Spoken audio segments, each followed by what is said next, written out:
Vai passar o medo, a angústia, a insegurança.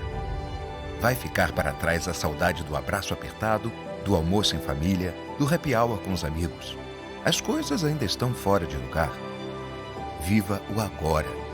Diga que ama. Pergunte se está tudo bem. Olhe com carinho quem mantém a cidade em segurança. Fique em casa, se puder. Respire. Trabalhe. É hora de pensarmos no todo. Somos o país que não desiste até o último segundo da prorrogação. E juntos daremos a volta por cima.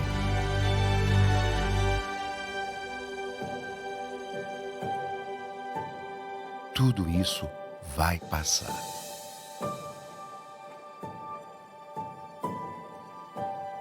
Enquanto não passa, conheça o novo jeito Quali de ajudar. Boa tarde. Estamos dando continuidade ao primeiro Congresso Digital Covid-19, repercussões jurídicas e sociais da pandemia. Este painel tratará de medidas emergenciais de prevenção à insolvência, o projeto de lei 1397/2020, e reforma da lei de falências. Nós temos consciência de que a humanidade vive nos dias de hoje o maior desafio da sua história. Muitas dificuldades enfrentadas no presente momento, mas nós sabemos que outras ainda maiores estão por vir.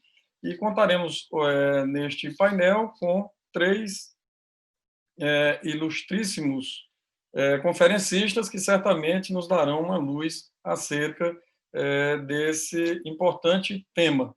E eu passaria inicialmente a palavra ao Dr. Daniel, lembrando que o nosso painel terá uma duração de 1 hora, cada palestrante deverá falar por cerca de 15 minutos, e ao final a gente ainda terá um tempo para algumas considerações finais. O Dr. Daniel Carnio Costa, juiz titular da primeira vara de falências e recuperação judicial de São Paulo, juiz auxiliar da Corregedoria Nacional de Justiça no biênio 2018-2020, graduado em Direito pela USP, mestre pela FADISP e doutor pela PUC São Paulo. Mestre em Direito Comparado pela Stanford University, dos Estados Unidos, professor da PUC de São Paulo, autor de livros e artigos publicados no Brasil e no exterior, a quem eu tenho a honra de passar a palavra. Muito obrigado, muito boa tarde a todos. Obrigado, doutor Norberto, pela presidência dos trabalhos, pela apresentação, pelo convite de estar aqui com vocês nessa tarde. É um prazer estar aqui ao lado da doutora Juliana Bumachar, do doutor Eronides, além de especialistas na área, expoentes nessa área do direito onde atuam, na advocacia e no Ministério Público, respectivamente, são grandes amigos. Então, para mim, é um prazer poder participar desse painel. E eu gostaria de iniciar esse painel que trata do PL 1397 e das medidas emergenciais de enfrentamento da crise, trazendo para vocês o panorama geral, os fundamentos, as de existir deste PL e os fundamentos que estão aí por trás da elaboração dessas medidas que serão discutidas nesse painel.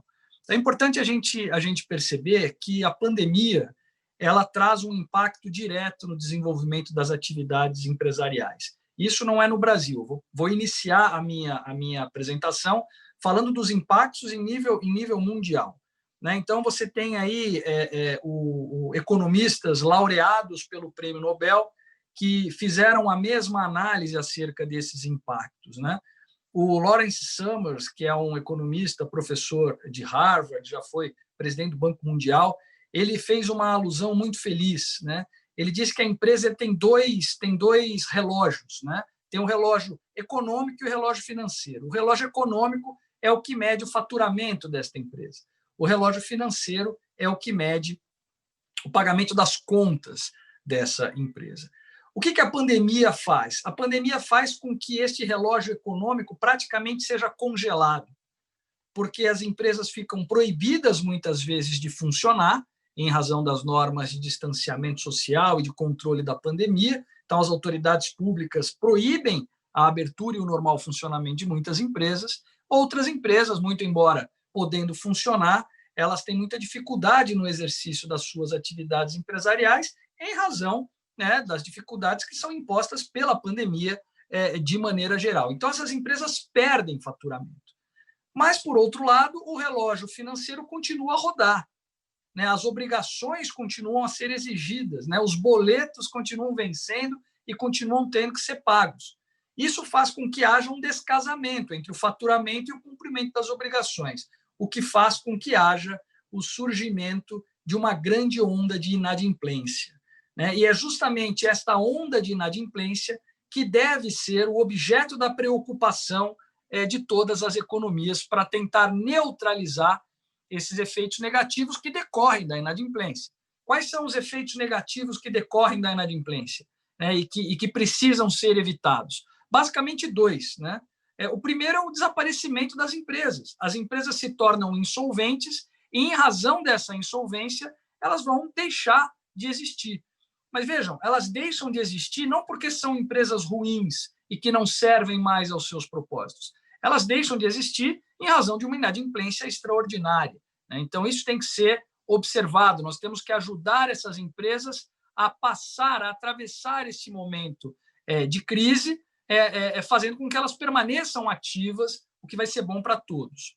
E, por outro lado, nós temos também um impacto direto no funcionamento da justiça, porque se todas essas inadimplências se transformarem em ações judiciais, não haverá poder judiciário para tudo isso, né? O crescimento da inadimplência é exponencial e, se isso se refletir em ações na justiça, o poder judiciário, especialmente o poder judiciário brasileiro, mas essa é uma análise mundial, o poder judiciário, de maneira geral, não tem condições de absorver uma sobrecarga de trabalho como essa, né? Essa análise é uma análise feita não só pelo Lawrence Summers, mas também pelo Joseph Stiglitz, Prêmio Nobel de Economia, pelo Jean Tirole, também Prêmio Nobel de Economia, pelo Acemoglu, igualmente laureado pelo Prêmio Nobel também. Então, veja, é uma análise feita por especialistas nessa área no mundo inteiro. Então, o que fazer? O mundo inteiro acorda que é preciso atuar nesses dois relógios para conseguir neutralizar este gap, né, entre o tempo financeiro e o tempo econômico, de maneira a evitar que essa inadimplência surja de forma tão grande.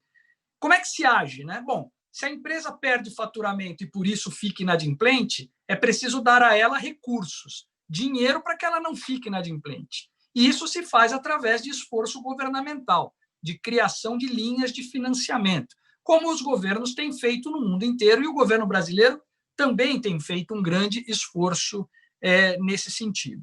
Mas não basta criar apenas linhas de financiamento, porque, do contrário, você só aumenta o endividamento desta empresa e empurra para frente a sua inadimplência. É preciso criar linhas de financiamento e também um ambiente adequado para que credores e devedores possam se compor, independentemente do ajuizamento de ações.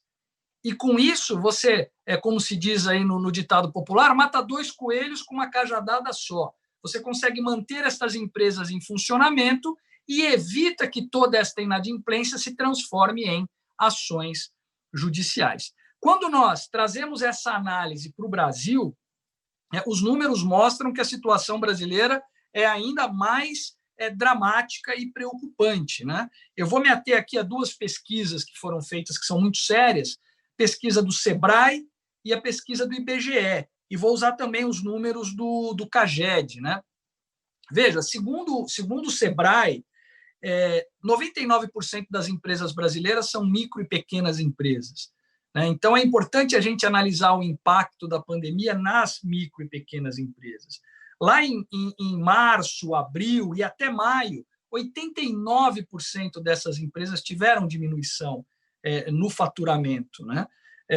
Segundo ainda o Sebrae, o endividamento dessas empresas, e agora já usando os números da quinta edição da pesquisa, subiu de 33% em março para 40% em julho, ou seja, essas empresas elas estão mais endividadas. E mais ou menos 40% delas já têm dívidas em atraso.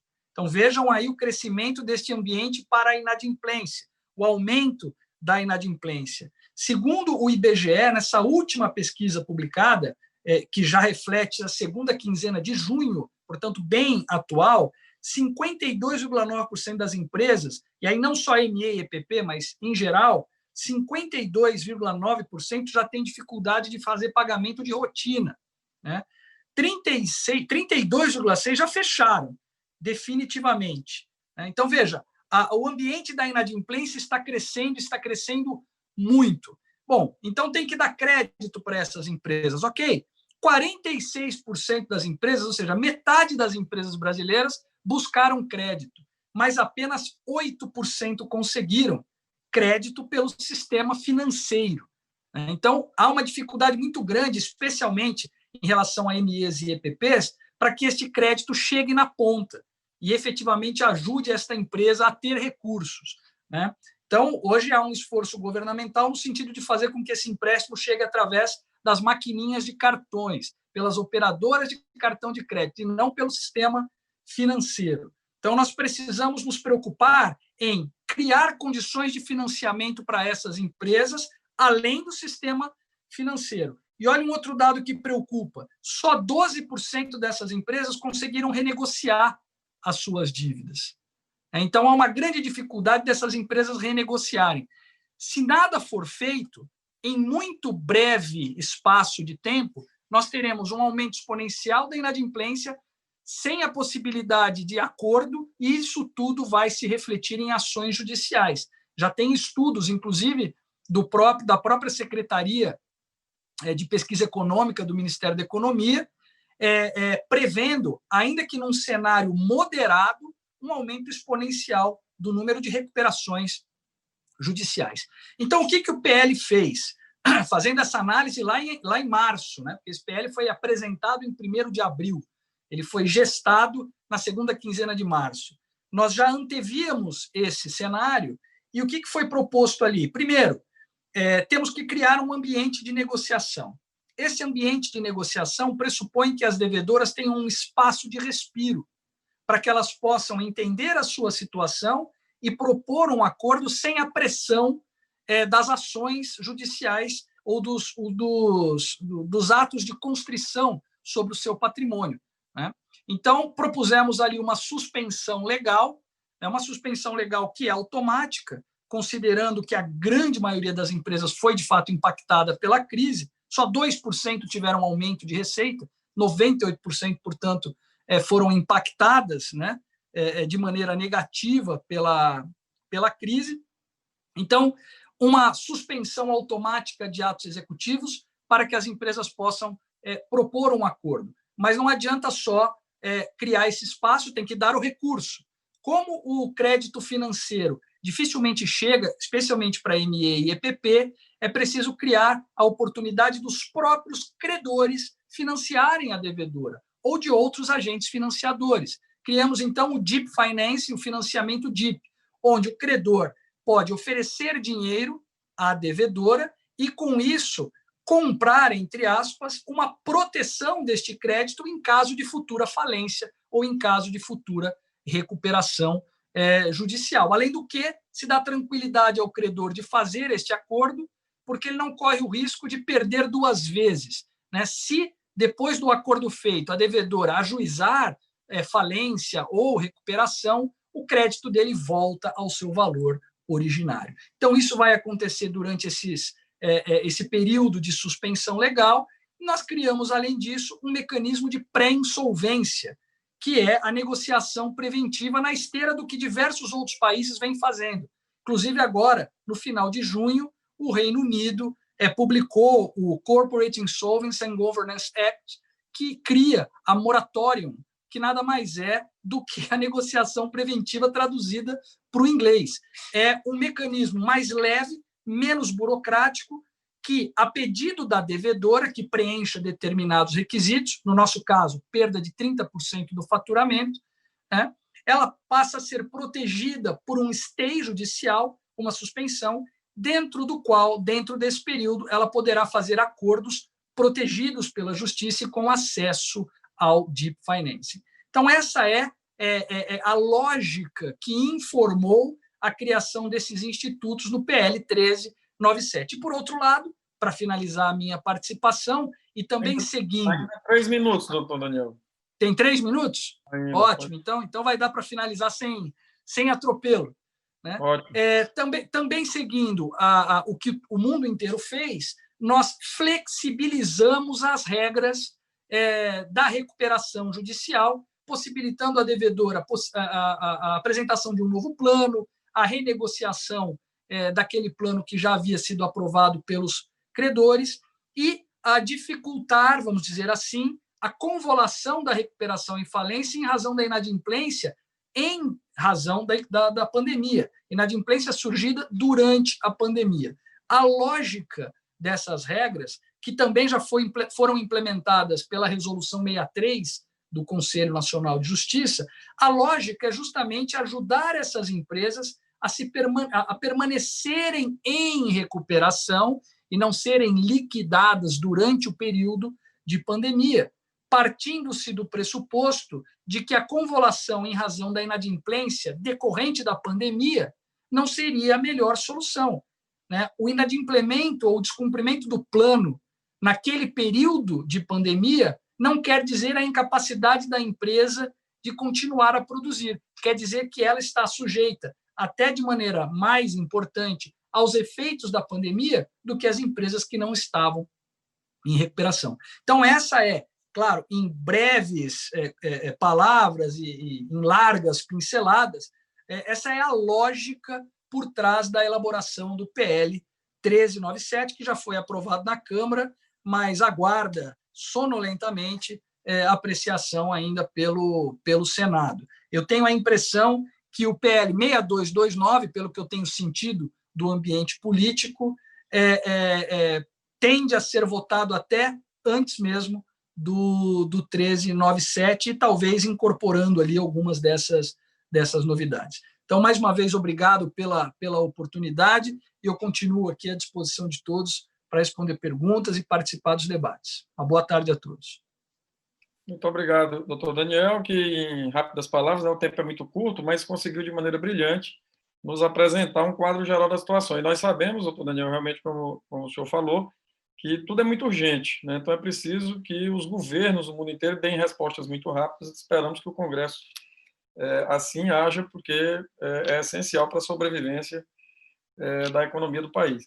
Nós agora ouviremos a doutora Luciana Bumachá, que é sócia do escritório de advocacia Bumachá Advogados Associados, presidente da Comissão Especial de Recuperação Judicial, Extrajudicial e Falência da OAB do Rio de Janeiro, professora convidada da pós-graduação Lato Sensu da Fundação Getúlio Vargas do Rio de Janeiro, membro do grupo de trabalho do CNJ para a modernização da atuação do Judiciário nos processos de recuperação e falência e do Conselho Administrativo do TMA Brasil, a quem tenho a honra de passar a palavra.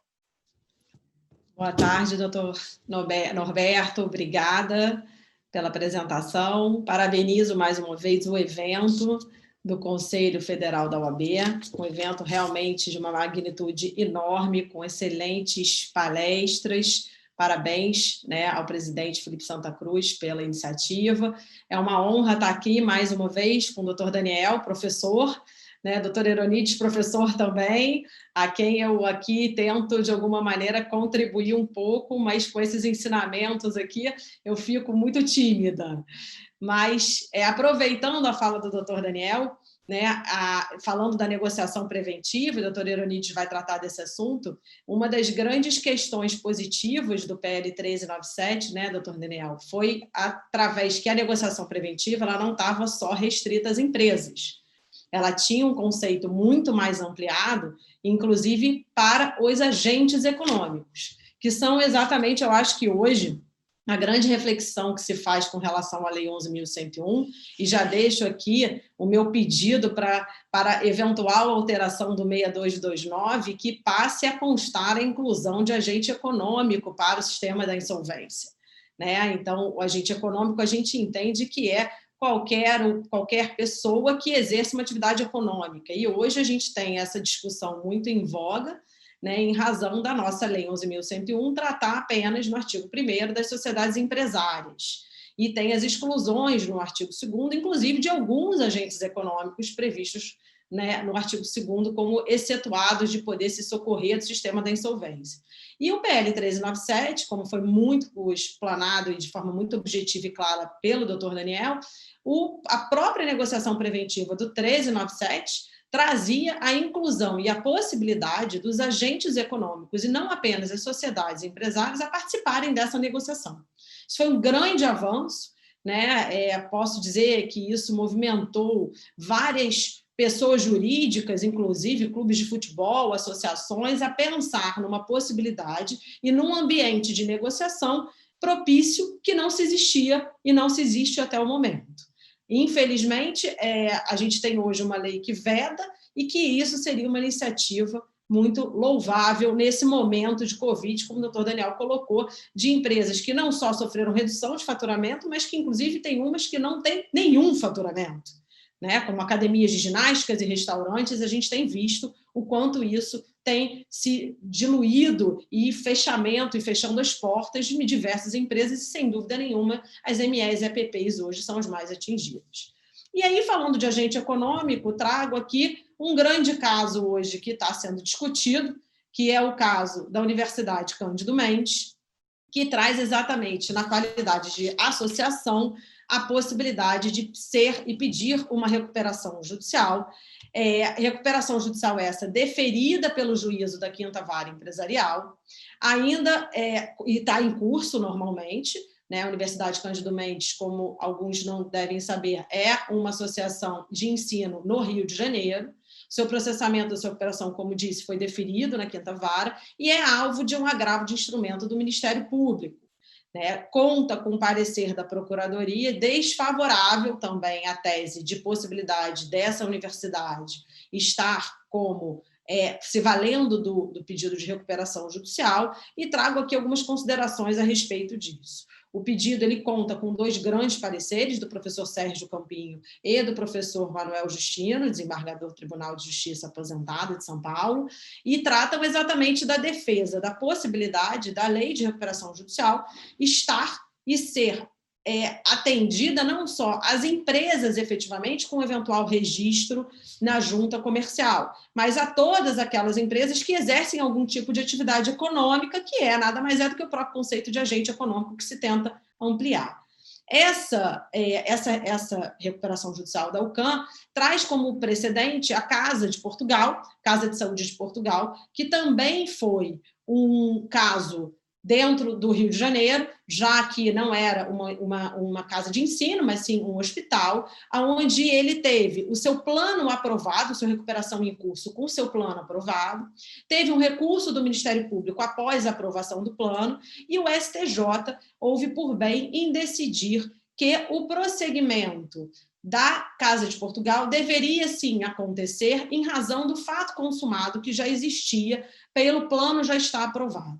Então, a Casa de Portugal foi uma recuperação judicial que ocorreu no Rio de Janeiro, teve o seu plano aprovado, teve um agravo de instrumento, onde foi reformada a decisão de concessão da recuperação, houve um recurso para o STJ da recuperando, e o recurso foi dado provimento, e o fundamento deste acórdão está baseado no fato consumado em razão da recuperação judicial, e o STJ foi tímido ao não adentrar na discussão da possibilidade de uma associação ter o seu pedido de recuperação processado. Um outro precedente foi da UBRA, que é uma universidade no Rio Grande do Sul. A UBRA, por sua vez, um pouco diferente da Universidade Cândido Mendes, ela efetuou o seu registro com menos de 2 anos, como prevê o artigo 48, e assim fez o seu pedido de recuperação judicial. Nesse momento, ela teve a sua recuperação indeferida. A UBRA, então, não teve o seu pedido de recuperação efetivado, foi indeferido e houve um agravo de instrumento para o tribunal, e nesse agravo de instrumento se restou configurada a reforma do indeferimento para o prosseguimento da recuperação judicial, considerando que ela exercia efetivamente uma atividade empresarial e econômica, e tinha ocorrido a transformação de associação para empresa, mas com menos de 2 anos, que é o artigo 48 da lei, determina que as empresas que ingressem em recuperação judicial tenham pelo menos 2 anos mas houve uma interpretação já extensiva hoje, até pela própria jornada de direito comercial, a última que tivemos, e pela própria STJ, através da tese do produtor rural, aonde se comprovou que não há necessidade de se comprovar o efetivo registro por 2 anos, desde que aquela pessoa jurídica já tenha exercido atividade por mais de 2 anos. E assim prosseguiu também a recuperação judicial dessa universidade de ensino, ressaltando que ela se transformou de associação para empresa e, com relação à discussão, se restringiu aos 2 anos, que é a matéria que acabo de trazer, que já encontra discussão, inclusive, com relação ao produtor rural. E aí o que se caminha hoje, numa discussão muito grande, é se a Universidade Cândido Mendes, na qualidade de associação, não tendo se transformado em uma empresa, poderá se valer do pedido de recuperação. As críticas que acabam sendo encontradas com relação a isso é que uma associação hoje tem, inclusive, benefícios fiscais. E essa associação com benefícios fiscais poderia ainda assim se valer da recuperação judicial, ela poderia ter o sistema que falam do ganha-ganha, tem a proteção da recuperação e também tem o benefício. Por outro lado, a defesa da própria possibilidade dessa associação prosseguir num processo de reestruturação é que hoje estamos falando de um sistema onde o agente econômico está presente, mesmo exercendo uma atividade econômica, sem ter o seu registro em determinado registro de pessoas jurídicas ou mesmo comerciais. E que isso seria algo a se pensar, porque caminhamos cada vez mais para uma possibilidade de que isso seja estendido para a lei de recuperação judicial, como disse no artigo 1º. Ocorre, na verdade, que essa discussão ela ainda encontra hoje uma lei, que é a 11.101, muito engessada para esse assunto. Então, como estava dizendo, e o doutor Daniel muito bem colocou, o 1397 hoje encontra-se, gostei da palavra, doutor Daniel, sonolento no Senado, né? Mas o 6229 ganha força nesse sentido, todos nós temos visto esse movimento, inclusive com grandes instituições que têm participado da discussão do 6229, e aí eu peço a reflexão de todos os envolvidos nesse PL para que seja um momento de pararmos com esse nível de discussão de sociedade empresária com registro na junta comercial e passamos a ter uma mentalidade do que hoje está acontecendo no mundo globalizado para os agentes econômicos. Uma outra seara, e finalizando, doutor Norberto, para não avançar muito aqui no meu tempo, é a questão da discussão dos clubes de futebol. Né? É muito notório os clubes de futebol hoje também como agentes econômicos, né? Também hoje sem algum tipo de proteção ou sem mesmo o próprio ambiente de renegociação preventiva colocado pelo doutor Daniel e que encontram hoje um dificultador muito grande com uma redução substancial dos seus faturamentos.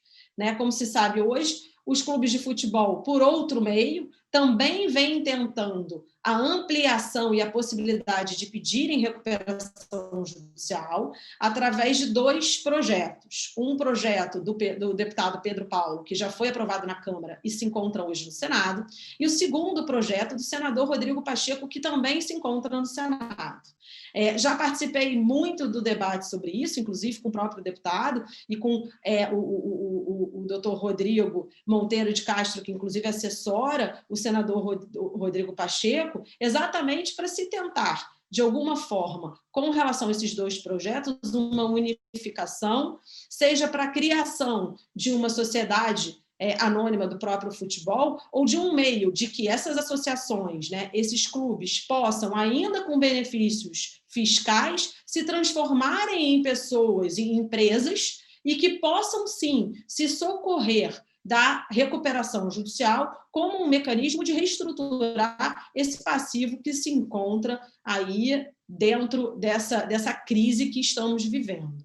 Então, o que, para finalizar, a gente coloca como reflexão será que a Lei 11.101, nesse momento, não está atrasada ao exigir que apenas as sociedades empresárias exerçam e possam se socorrer da recuperação judicial? Será que não teremos que ter uma ampliação do agente econômico para essa finalidade, e aí eu gostaria de ressaltar que as discussões do 1397 não houveram em nenhum momento, né, não ocorreram em nenhum momento com relação à possibilidade do agente econômico. Acredito que por vários especialistas, juristas e professores na matéria, é quase que uma unanimidade trazer a reflexão e a possibilidade de que a lei de recuperação e a lei que trata da falência possa abranger os agentes econômicos. E aqui eu deixo o meu pedido para que isso efetivamente aconteça e agradeço mais uma vez, doutor Norberto, acreditando aí não ter passado do meu tempo, e passo a palavra para o senhor e agradecendo mais uma vez o painel. Obrigada. Bom, nós aqui agradecemos, doutora Juliana, que também, em muito pouco tempo, conseguiu nos apresentar o quadro que se mostra realmente muito difícil, né? Um desafio extraordinário a ser enfrentado. Bom, vamos dar prosseguimento ouvindo agora o doutor Aroni de Santos, membro do Ministério Público do Estado de São Paulo, 7º promotor de justiça de falências da capital, professor, curador acadêmico do IBAJUD, autor e coautor de livros e artigos doutrinários, a quem tenho a honra de passar a palavra.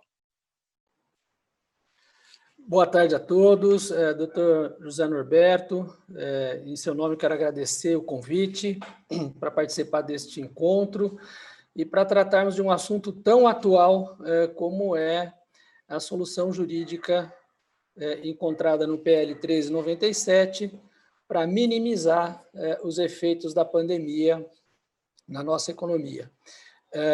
Dr. Daniel Carnio, juiz de direito, um amigo de longa data, é um prazer enorme estar aqui contigo nesse painel, assim como com a doutora Juliana Bumachar, advogada lá no Rio, de competência incontestável, né? Não só como profissional da advocacia, mas como professora. Isso ficou muito claro hoje aqui.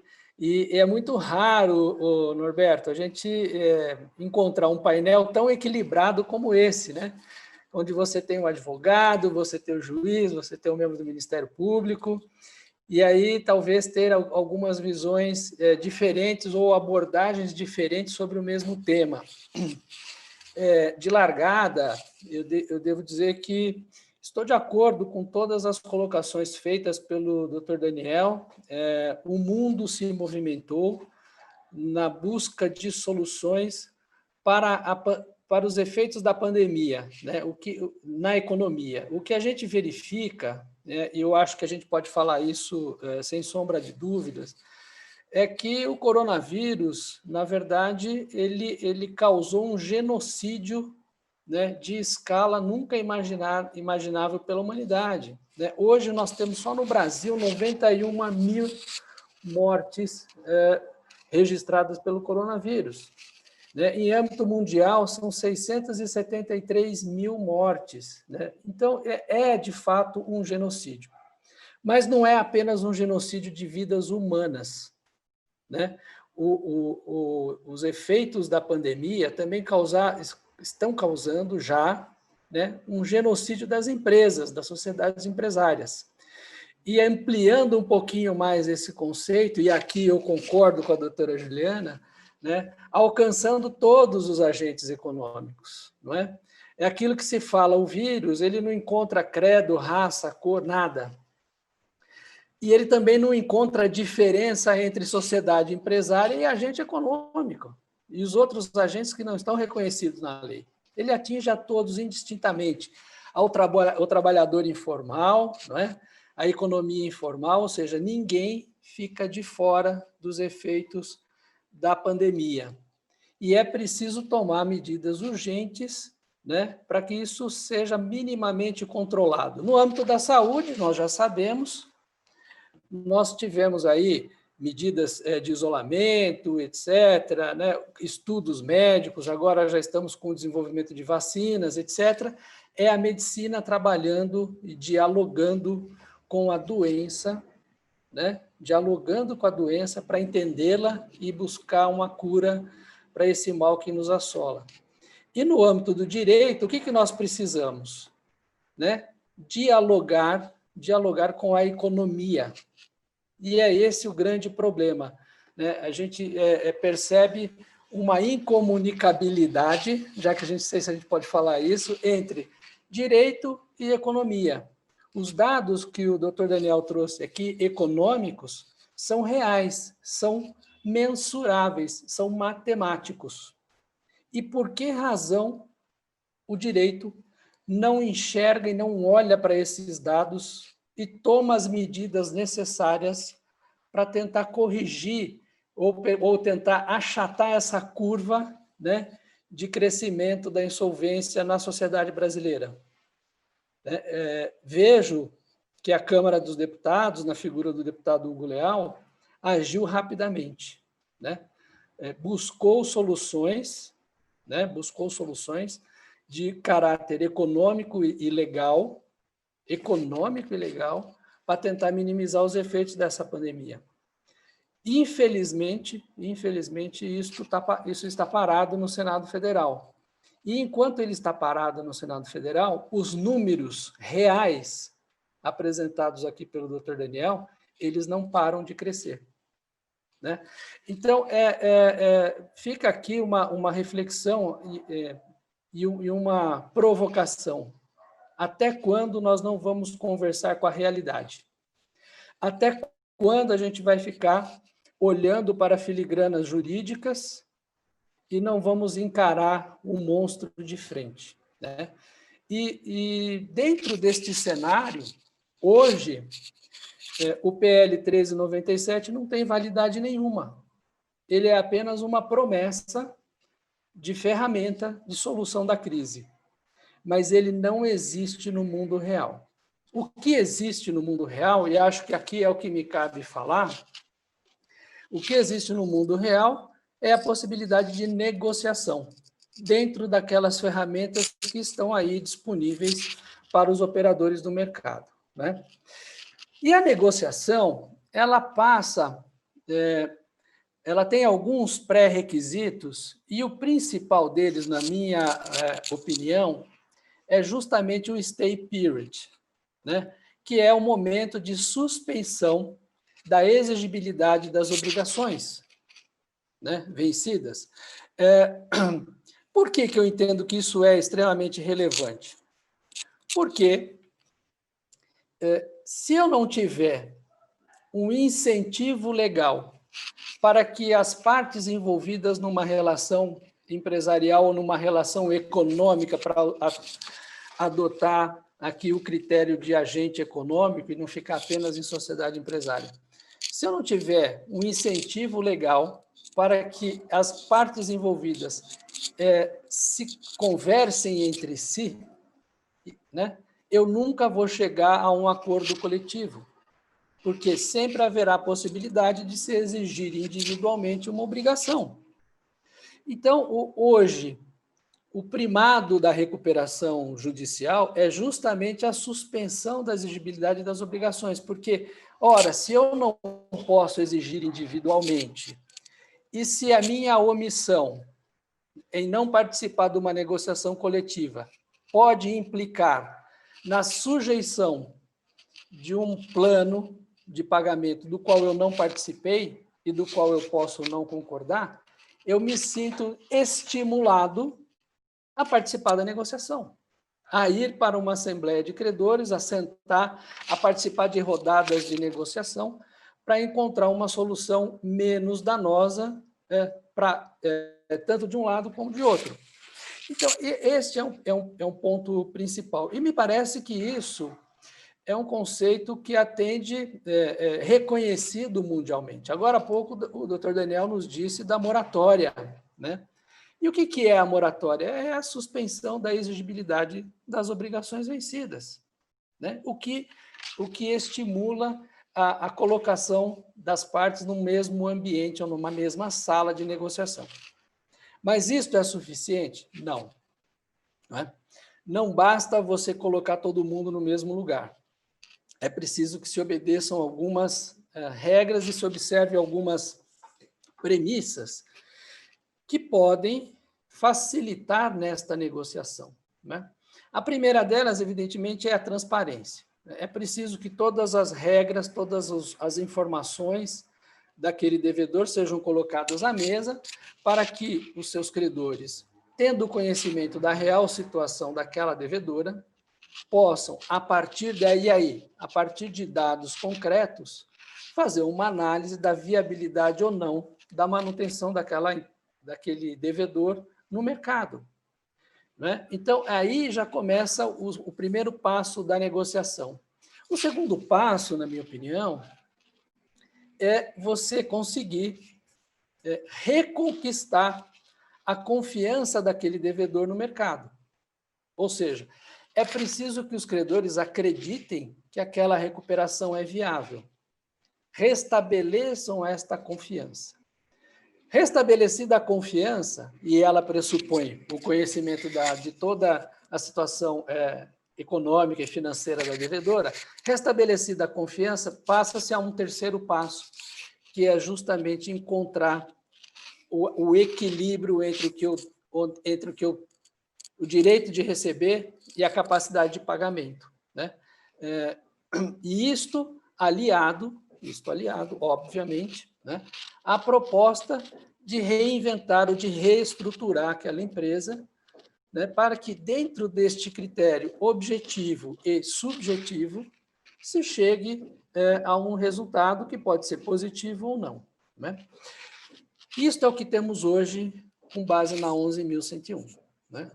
A grande vantagem do 1397, do PL, é justamente criar um ambiente de negociação com a suspensão das exigibilidades antes do ajuizamento da recuperação judicial, de forma preventiva.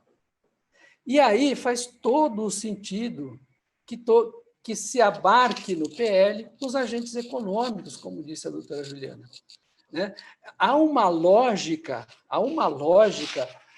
no PL 1397 que, na minha opinião, não deveria ficar restrita ao momento da pandemia. Há uma lógica de negociação preventiva que deve ser incorporada no 6229, sem sombra de dúvida. Como que eu vou jogar para dentro de um poder judiciário, dentro de um processo complexo de recuperação judicial, situações de insolvência ou pré-insolvência que poderiam ser muito bem resolvidas numa negociação preventiva, né?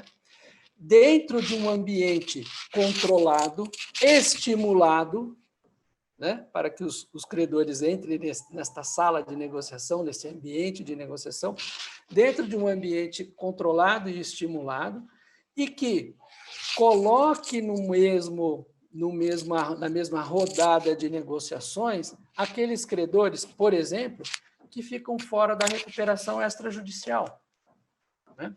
Então, se no pior dos mundos nós não tivermos a aprovação do PL 1397, e, sinceramente, eu já não sei mais se isso vai se tornar realidade ou não, é que se incorpore este conceito da negociação preventiva, tal qual concebido no PL, talvez com alguma melhora ou algum refinamento, mas que se incorpore no 6229, para que isso vire lei. E, junto com esta incorporação, venha este conceito amplo de agente econômico. Né? Eu mesmo... 3 minutos aí para...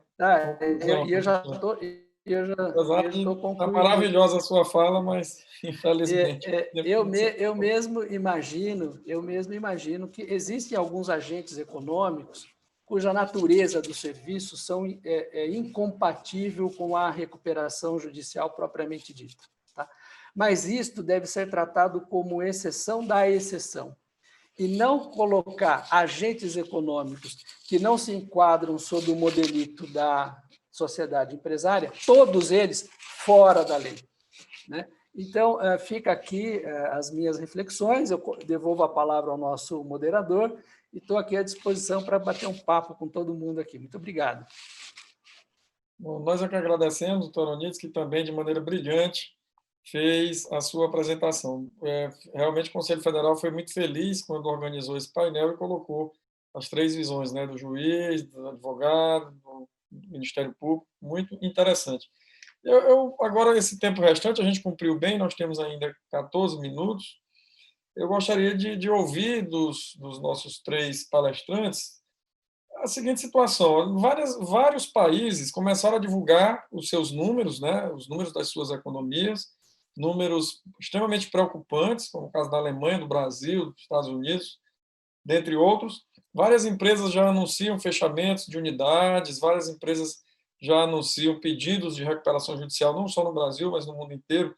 Eu gostaria de ouvir dos senhores que são estudiosos da matéria.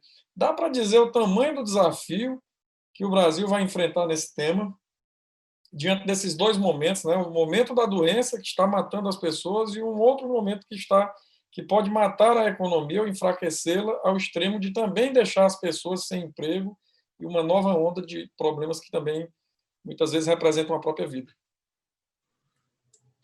Posso começar? Pois não, na mesma sequência pode ser. Então tá bom. Doutor Norberto, o desafio é gigantesco, né? Porque os números realmente são muito preocupantes.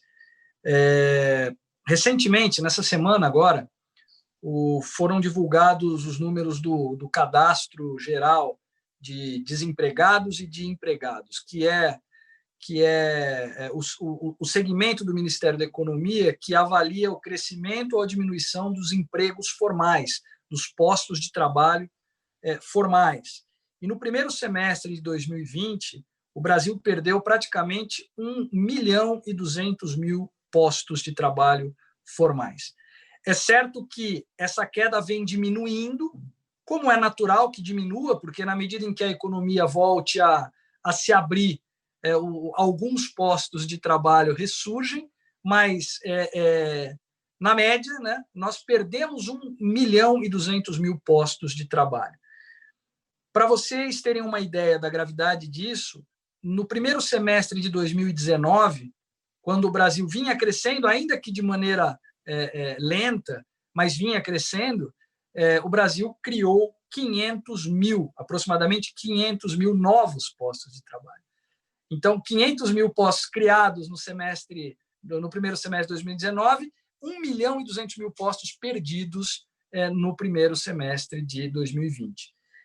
Isso nos remete a uma preocupação de médio prazo, né, de perda de renda das pessoas, né, porque esses desempregados eles estão ainda recebendo o auxílio do seguro-desemprego, porque são postos formais, e muitos informais recebendo o Corona Voucher, o auxílio emergencial de R$600. Mas são benefícios que deixam de ser pagos em poucos meses, né? E aí nós vamos ter, segundo as previsões dos especialistas, de fato uma explosão de demandas relacionadas à insolvência, mas não apenas recuperações e falências, né? A gente trabalha na área de recuperação e falência, então a gente foca ali a nossa análise nas recuperações e falências, mas nós vamos sentir esses impactos nas ações de despejo, nas ações de alimentos, no aumento de violência doméstica, no aumento de criminalidade, né? Vai haver, ou corremos o risco de haver, um efeito social negativo muito impactante. Então, essas medidas que nós estamos discutindo aqui, muito embora sejam medidas do ponto de vista do direito da insolvência, elas trazem reflexos positivos no funcionamento da sociedade de maneira geral. Então, ela tem uma importância que transcende ao direito empresarial, né, por conta da função social da empresa, né, por conta dos benefícios econômicos e sociais que são gerados pela empresa. O desaparecimento dessa empresa implica em perda de empregos, perda de arrecadação tributária e, portanto, a própria capacidade do Estado de ajudar, como tem ajudado, também vai diminuir. E é bom a gente destacar que diversas medidas governamentais que foram implementadas agora no combate à pandemia geraram efeitos muito positivos. Não fosse o Corona Voucher, não fossem as linhas de crédito que foram criadas, o desemprego seria ainda muito maior, né? Os números do IBGE mostram isso. né? Muitas empresas deixaram de demitir se utilizando dos benefícios que foram oferecidos, mas são benefícios temporários, né? Então, o desafio, respondendo agora, resumindo, o desafio é imenso e eu penso que nós estamos atrasados já no enfrentamento legislativo dessas questões, né? Outros países do mundo, nós estudamos 38 economias relevantes no mundo, dos 5 continentes. Todos eles já editaram legislações para enfrentar esse problema, ainda que legislações emergenciais e temporárias. Alguns estão na segunda onda de reformas, aperfeiçoando essas legislações, enquanto nós aqui ainda estamos discutindo o que fazer, né? Então, eu acho que deixar como é que está para ver como é que fica, né, como se diz aí no popular, né, pode nos custar muito caro. Excelente alerta. Muito obrigado, doutor Daniel. Doutora Juliana. Então, doutor Norberto, na verdade, pela visão do advogado de devedor, né, do empresário em crise, costumo dizer que essa onda não chegou ainda, né? As pessoas têm falado, um aumento muito grande do pedido de recuperação, essa onda não chegou, né? O que a gente tem visto é um aumento efetivo do número de falências, né? Um aumento ainda bem pequeno do número de recuperações judiciais, em razão daquelas empresas que já estavam em crise antes do Covid, e que agora a crise se agravou e já estavam pensando num processo de reestruturação. Agora, as empresas impactadas neste momento, com redução de 30% do faturamento, ou 50%, ou mesmo faturamento zerado, essa onda ainda não chegou. Esse número, a conscientização dessas empresas ainda não aconteceu. Elas estão ainda aguardando a retomada, na expectativa de que a retomada vai conseguir o faturamento chegar no break-even que eles já tinham antes. Eles estão nessa expectativa ainda, né? E uma das minhas preocupações, acompanhando o que o doutor Daniel falou, é que o fechamento, né, a falência é o encerramento regular da atividade empresarial. E o meu maior receio vão ser os números enormes de empresas que terão fechamento irregular, que vão simplesmente baixar as portas e não vão querer abrir um processo de falência, se reestruturar ou mesmo em recuperação e encerrar de forma regular sua atividade. É essa que é a maior preocupação, porque, infelizmente, o nosso processo de falência da Lei 11.101 ainda é um processo muito moroso e que todo empresário, eu costumo dizer, não tem medo de recuperação judicial. O empresário tem medo de falir.